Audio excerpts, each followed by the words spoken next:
Now, grabbing a pint in London is a bit trickier these days as a carbon dioxide shortage has forced major UK wholesalers to limit the amount of beer sale to customers. Beverage rationing is the new norm in London and customers are limited to buying 10 cases of beer per day and just 5 cases of cider or soft drinks. Carbon dioxide is used to carbonate beer and is part of the bottling process. WION's London Bureau Chief Mandy Clark has the story. British pubs are facing a crisis. No beer. The country is running out of CO2 that keeps their pints bubbly, and the crisis comes at the worst possible time for brewers and distributors. Beyond the hot summer months, a boom time for beer makers, the shortage occurs as the World Cup reaches its climax, when bars and pubs are likely to be packed.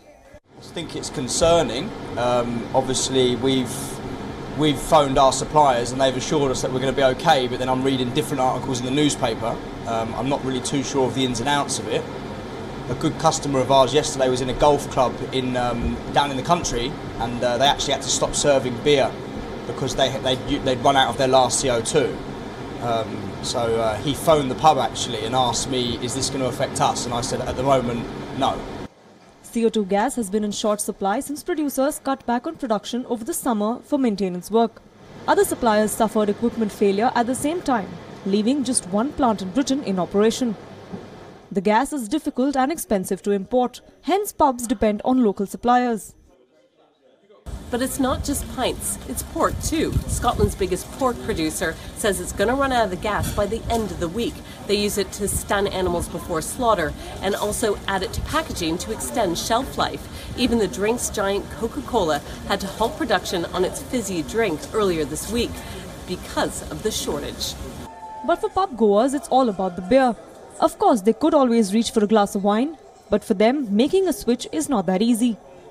Wine is okay if you're having a meal, you know, but if you're out for the afternoon watching football, 90% of the generation will be drinking beer. More than happy to drink wine at any time. I only drink beer if I'm in the pub, but if they run out of beer, I'll be here drinking wine. No, I couldn't imagine not drinking beer every day of the week. Experts, however, say that there is no need to panic.